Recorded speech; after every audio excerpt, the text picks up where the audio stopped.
Bismillahirrahmanirrahim.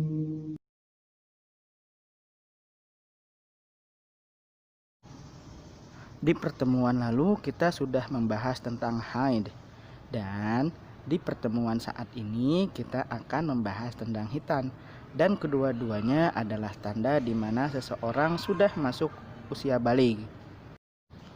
Baligh dalam bahasa Arab artinya sampai. Secara istilah artinya seseorang telah sampai pada usia tertentu dengan hadirnya perubahan secara fisik.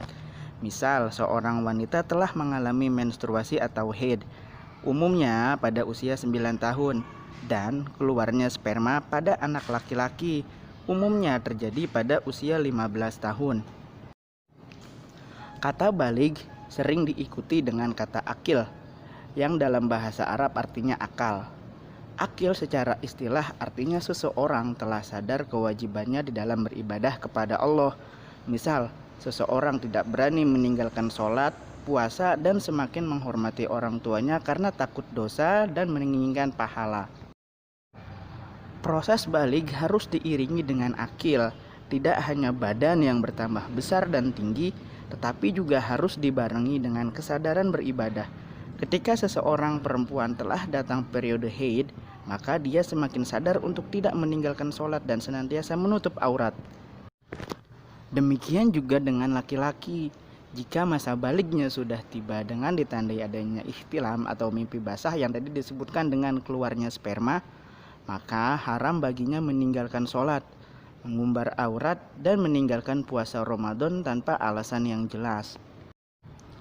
Jika sudah baligh atau dewasa, maka kita tidak boleh meninggalkan kewajiban, atau kita akan menjadi orang yang berdosa dan menjadi ahli neraka. Sebaliknya, jika kita rajin beribadah dan melaksanakan semua perintah Allah dan menjauhi semua larangannya, insya Allah surga adalah balasan yang terbaik untuk kita yang sering beribadah kepada Allah. Sebentar lagi teman-teman di kelas 5 akan memasuki usia baligh. Yanda akan beritahu apa saja yang harus dipersiapkan. Untuk yang perempuan, kita sudah membahas tentang haid di pertemuan yang lalu. Kali ini kita akan membahas apa saja yang harus dipersiapkan untuk anak laki-laki khususnya dan kita umumnya. Nah, yang akan kita bahas kali ini adalah tentang bab khitan.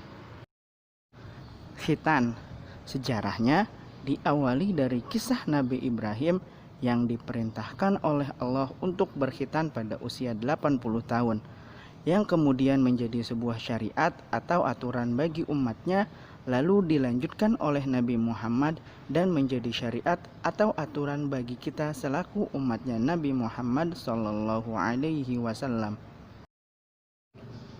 Khitan secara bahasa artinya memotong atau membuang.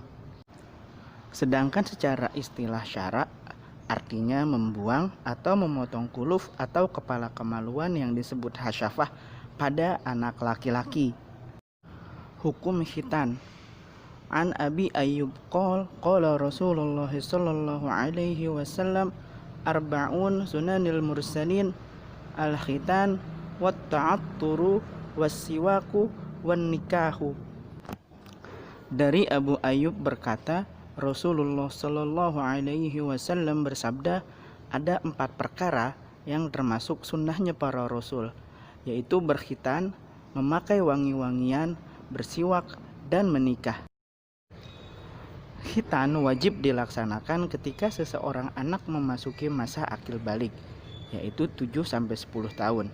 Hal ini dikarenakan sang anak sudah masuk masa mukallaf atau siap untuk memikul beban, sehingga mampu untuk melaksanakan kewajiban. An Jabir qol aku Rasulullah sallallahu alaihi wasallam anil Hasani wal Husaini wa khatanahuma li 7 ayyam. Jabir berkata, Rasulullah sallallahu alaihi wasallam telah mengakikahkan Hasan dan Husain yang merupakan cucu Rasulullah dan mengkhitan mereka pada hari ke-7 kelahirannya.